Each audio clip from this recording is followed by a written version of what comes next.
Hi, this is Chico Resch. You are listening to the Let's Go Devils podcast on the Primetime Radio Network. Happy Devils Wednesday. This is the Woo Report, episode 199. Coming to you live somewhere in beautiful New Jersey. I'm your host, Sam Woo. Streaming live on Facebook Live, YouTube Live, Twitter Live, and Twitch on the Primetime Radio Network. Good afternoon, good morning, good evening, wherever you are. Hello. It's been a while, folks. It's been a while. Took a little hiatus. Just want to thank those that had direct messaged me, those that texted me the last few weeks. I should probably explain. Want to also thank Beer Baron, Shorts Guy, Scotty, Nick, Vinny Parisi for filling in, because I haven't been around for the last few weeks. On this podcast, before we begin on this podcast, we have the number one rule. Two rules. Number one, health comes first. Number two, family comes first. Right after that. And as you know, that we do this podcast virtually every day, but it kind of stopped a little bit. And for good reason. We put it out there that there was a family emergency. That was on my end. I took a little bit of time for bereavement. My grandmother passed away about a couple of weeks ago, and yeah, that was kind of a tough time to be doing a podcast. And you know, I took some time out, and the guys filled in wherever they could, and yeah. And then afterwards, after making my travels, unfortunately, I landed myself in the COVID-19 protocol list on top of everything else that was going on. So it was kind of a double whammy. So I took some extended time off from writing on hockeybuzz.com, pucksandpitchforks.com. Nick Villano has been gracious, and also want to thank those that reached out. They were wondering, normally they would hear me on the commute, whether it's the morning or afternoon commute. And, you know, I thought it was time to take a little time off. So I've been kind of out of the loop a little bit. So it's going to take some time for me to get back in the swing of things. I want to thank those. I mean, I see Kenny and Colin and Denny, you know, saying nice things. But yeah, I mean, that has always been the theme here on the Let's Go Devils podcast, that your health and family comes first. And even Scotty landed himself in the COVID-19 protocol. So even the podcast was a little short-handed. But we managed to break through, and I'm back. And it's going to take a little bit of time to get reacquainted. Just did. But I'm back. And let's start with the news of today. Devils news, a little slightly more of the business end. Now, you know how I've always been saying, just sell the team. Just sell the team. Damn it, just sell the team. But not you, Michael Rubin. I wasn't talking about you. You're the good guy. Michael Rubin, also the CEO of Fanatics, selling his stakes, minority shares, I think about 10% of the Devils and Sixers, because probably, as what they say in the press release, conflict of interest issues. Fanatics moving more towards the gambling side, and Fanatics is just an amazing company. Amazing how they do business and how they've grown so quickly, so fast. And truth be told, I actually visited the Fanatics offices in Jacksonville, Florida a while back. Very upbeat company. Back then, they were just a small startup. But now they are huge, and Michael Rubin, who was a minority stakeholder of the Devils and Sixers is now out. It has to divest because of conflict of interest issues. But why does it have to be that guy? That's the only guy I actually like out of the Harris Blitzer Sports Entertainment. Not saying I really dislike him, but he's the one guy that fans related to. Remember when COVID happened back in March, April of 2020, and Joshua Harris originally decided to put their employees in furlough where, you cut their pay, by 20% across the board, and there was public backlash, and it was Michael Rubin that talked him out of it. It was bad PR, it was bad press, but eventually, to his credit, Joshua Harris changed his mind, saying, okay, that wasn't such a good idea, but it was actually Michael Rubin that talked him out of it. He's the only guy out of all the rich guys that own the Devils that the fans may even remotely relate to. He seems like a really good guy. And it kind of stinks because if there was a guy that was going to take over and actually buy the team, I would probably want that guy.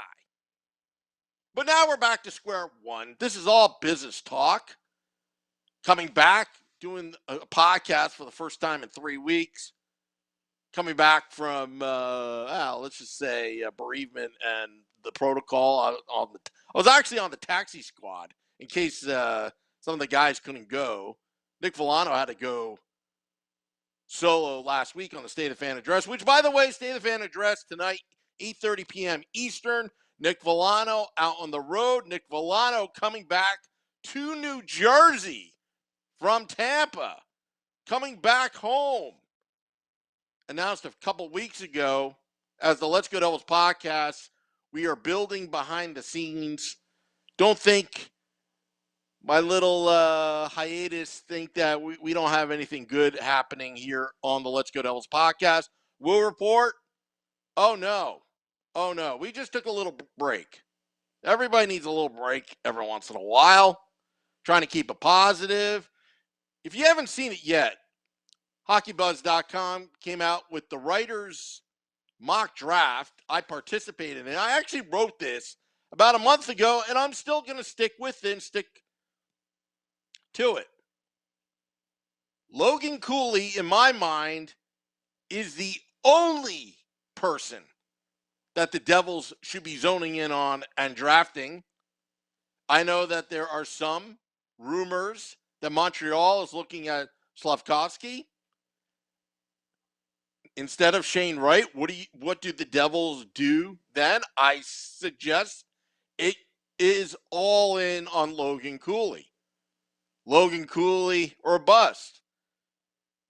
Some have answered back on Twitter at Primetime Sam Wu, my Twitter handle, thinking I'm nuts.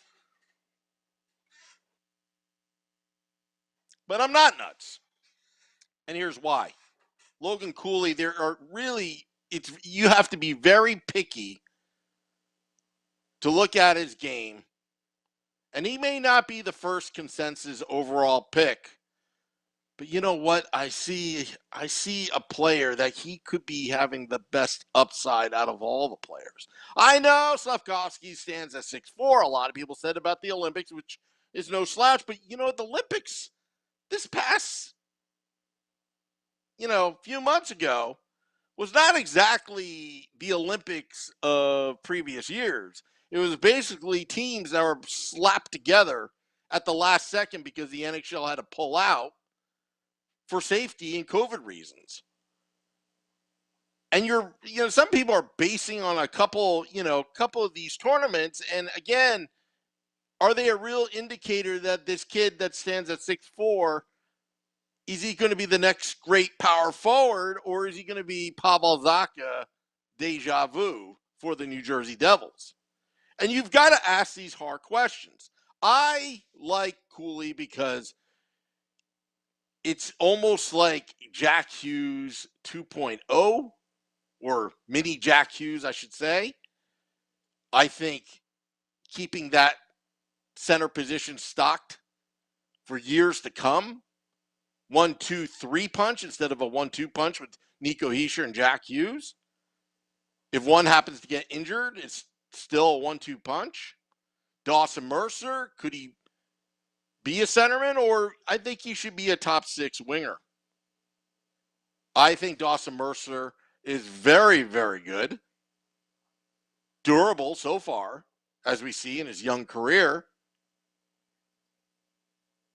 Others think that we should draft defense. I mean, let me just blow the argument. Because I am one that says draft best available. And I'm true to my words. I just don't say that. But everyone's like, oh, we need a power forward. Slavkovsky, whatever. If you're going to draft on needs, the Devils need a goalie. But will you draft a goalie at the 2nd overall pick? Of course not. Unless that goalie is the best available in the draft. So, going back to Logan Cooley, you look at what happened in 2017. Again, maybe Cale Makar had the highest upside out of all the top 5 picks, including Nico Hischier, Nolan Patrick, and the others. But Cale Makar, Norris Trophy winner. And to think that Joe Sakic was a little ticked off that the Devils jumped ahead and got the 1st overall, and the Colorado Avalanche landed on 4th spot in 2017 draft. Look at where this Colorado Avalanche is right now. That's where the Devils should be projected to be in the next couple years, where the Avalanche are. Even though it seems very, very far away. I've been telling you this whole time, 2025. 2025. And it starts with the ownership group. And then I've seen the arguments, the banter on Twitter, and that's fine. At Let's Go Devils Pod is the Let's Go Devils Podcast Twitter handle. And you can find me at Primetime Sam Wu. I see all the responses. Oh, yeah, well, the ownership, they funded the team. At least they're not, at least they're not bankrupt. Yeah, and what did the ownership group, what are they supposed to do? They hired Tom Fitzgerald to do that job, and he's not doing his job right. Whatever. But you got to hold people accountable. This is the rebuild 2.0. First time go around, we got fool's gold out of Taylor Hall in his MVP season with Ray Shero at the helm. Now it's 2.0 with Tom Fitzgerald. Although I will say, I do believe in Fitzy. I do believe in what he's doing.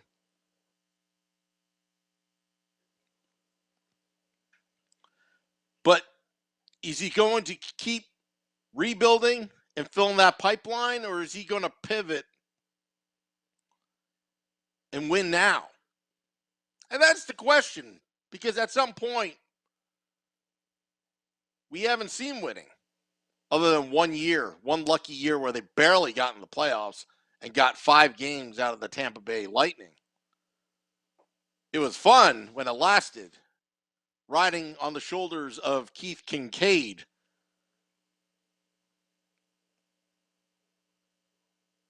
And an injured Corey Schneider. And are the Devils really one goaltender away? Maybe they're one Shesterkin away. But how many Shesterkins are there in the league? Not many.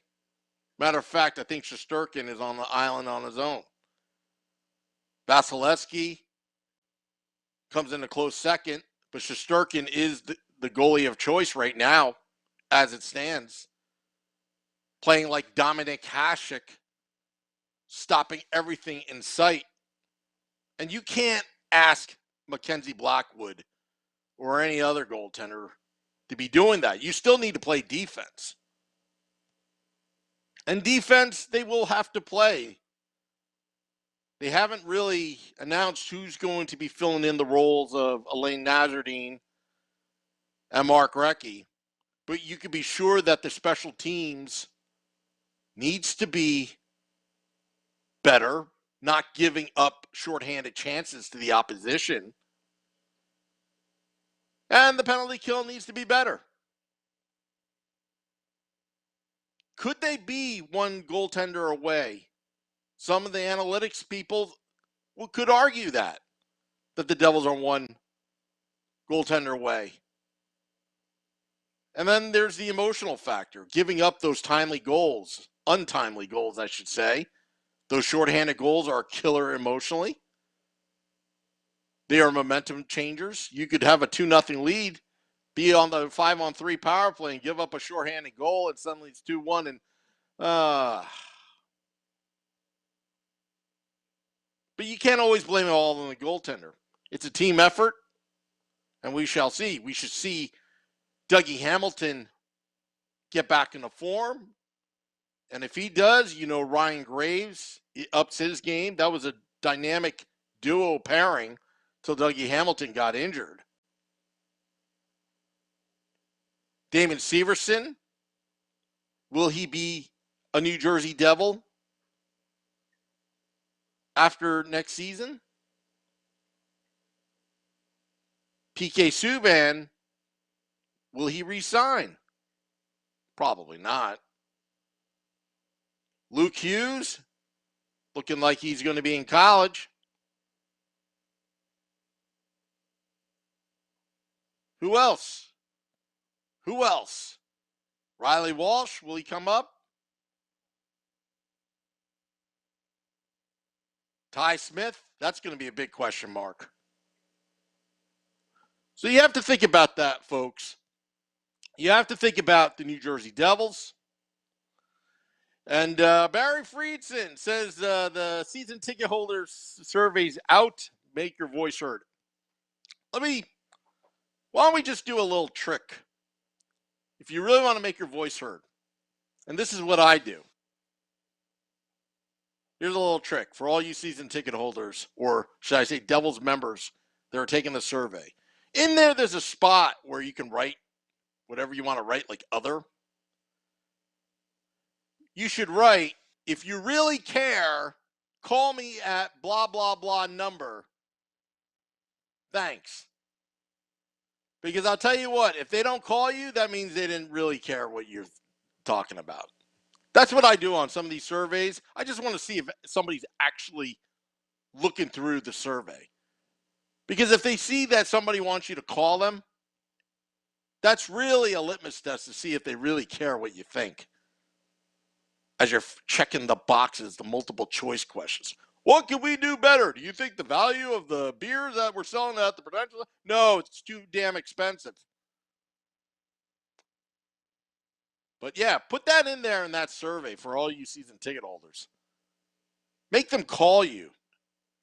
Make them ask you what you want, what that you think of the team. On and off the ice. That's all. And just remember, treat your season ticket reps better, folks. Sometimes I'm at the Prudential Center and I'm in line just like everyone else. Need to talk to the rep, taking care of business. And I hear some of the bitching that goes on. It's like, my goodness, who cares if there's no ketchup in the ketchup dispenser when you got your hot dog? Jeez. Worry about the team on the ice. Make your voices heard, says Barry Friedson. Facebook Live, YouTube Live. We got quite a few folks. Not very chatty during the day. Colin mentioned, says he's watching from an airplane. Well, you know what, Colin? Thank you. Thank you. Danny says this organization is doomed with these owners. Just my opinion. You know what? I just hope I'm wrong. But Yeah. Hey, you know what? Here's some financial advice. Buy Doge. Just buy Doge. Cryptocurrency has crashed. Buy the dip. Take the risk. Maybe you could buy the Devils and Sixers one day. Because you know that they're going to package it. But honestly, I just want to buy one team. And that's the New Jersey Devils. Donnell Weaver says, what does this mean for the Devils' sake? I don't know, Donnell. But I know one thing. Michael Rubin was the one that said, hey, let's not furlough these, employees that we have back in 2020 when COVID hit. Matthew Albee says, my wife agrees. She wants Cooley. Logan Cooley, baby. And I'm not trying to influence anybody. I'm just telling you my opinion. Some people like Slafkovsky. I have a difference of opinion on it. And that's fine. He's a good player. Shane Wright, can't go wrong with him. No pun intended. Could you go defense? Could you have the pairing of the future? Anemic and Hughes. But that's too far away. But man, Logan Cooley looks so damn good, so smooth, high IQ, both ends of the ice. And he could be that role player on steroids one day. A third line center. And that's what the Devils actually need right now is that third line.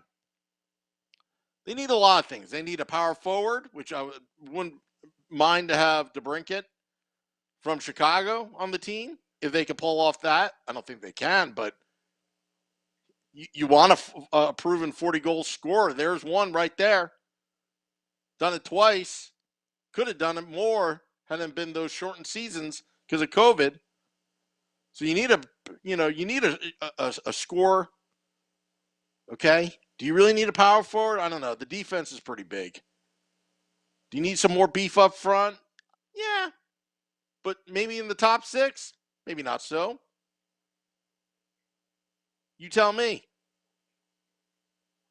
And at the number 2, it's all about Logan Cooley. That's what I say. I mean, there's no right or wrong answer, folks. Don't let me influence you. I just love Logan Cooley's game. And I think down the middle with Hughes, Hischier, and Cooley, it's going to be a nonstop, relentless swarm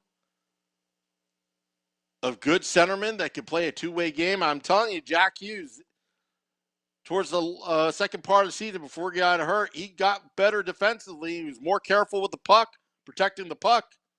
I called him Mr. Turnover, and boy, did he turn it over. But he turned around his game towards the end there before he got hurt. And could you imagine the Devils having 3 centermen in Hischier, Hughes, and Cooley? Dynamic two-way players down the middle. Dawson Mercer, put him on the wing. All right. That's what I'm talking about. Now, Jesper Bratt,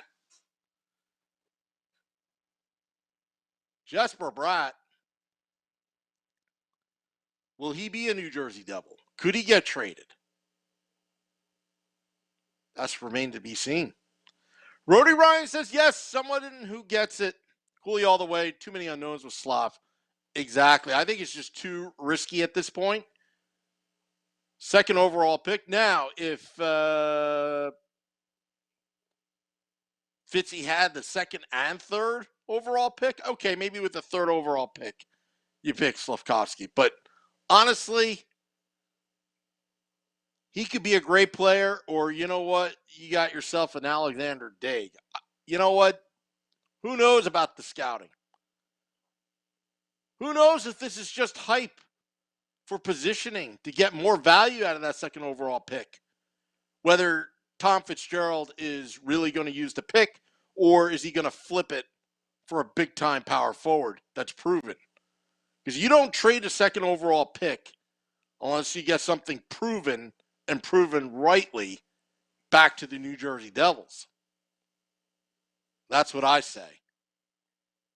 It's so good to be back, folks. Extended version of the Woo Report, episode 199. Again, I just want to thank those thoughts and prayers. Had a rough 3 weeks. That's why I was out with bereavement. And then being on the COVID-19 protocol, the taxi squad.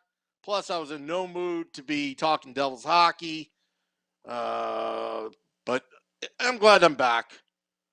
And I want to thank those in the Devils community. I mean, I don't know how some of you people know what's going on in my personal life. I get these texts like, how the heck did you hear that? I didn't tell anybody. I think Beer Baron's got a big mouth. I'm just kidding. Just jokes, everybody. Just jokes. State of the Fan address, 8:30 p.m. Eastern tonight. PucksandPitchforks.com, editor-in-chief and I.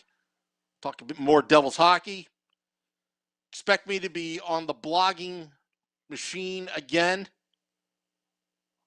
You can see some of my writings on HockeyBuzz.com and PucksandPitchforks.com as well. Latest headline, Michael Rubin out as a minority stakeholder of the New Jersey Devils and 76ers. Conflict of interest issues, but that's okay. No, it's not. He was the only guy I liked. Maybe we'll have him on the podcast. Maybe he'll air his grievances. Just making up rumors, folks. Just jokes. Just jokes. One thing about Fanatics that was really cool during the shutdown early on in 2020 with COVID, with the materials that they had purchased for Major League Baseball jerseys and other jerseys, they turned it a negative into a positive, and they took that material and made masks and gowns for the workers on the front lines. That was Michael Rubin leading that charge. And it was pretty cool a couple years ago. But now he's out. We shall see what goes on. Keep it here. Keep it real. The Woo Report. State of the Fan address. Let's Go Devils podcast, Sunday edition. The draft is coming soon. Stanley Cup Finals tonight. Let me just make a prediction, folks. It's going to be the Tampa Bay Lightning that's going to win. Colorado, they have the home ice advantage. Thin air in Colorado. It caught up to them, to the Tampa Bay Lightning on Game 2. I think Tampa will wake up again tonight. Series will go 2-2, tied. And if Tampa could just figure out the thin air in Colorado, which will be tough, they'll win the series and win 4 straight, winning Game 6 in Tampa. That's my prediction. We saw the same thing happen to the Florida Panthers in '96 and the New Jersey Devils in 2001. That thin air gives the Avalanche a little bit of an advantage, in my opinion. But I think Tampa is a good enough team to figure it out. Keep it real. Dropping the podcast in 30 minutes for your afternoon commute. Till next time, let's go Devils.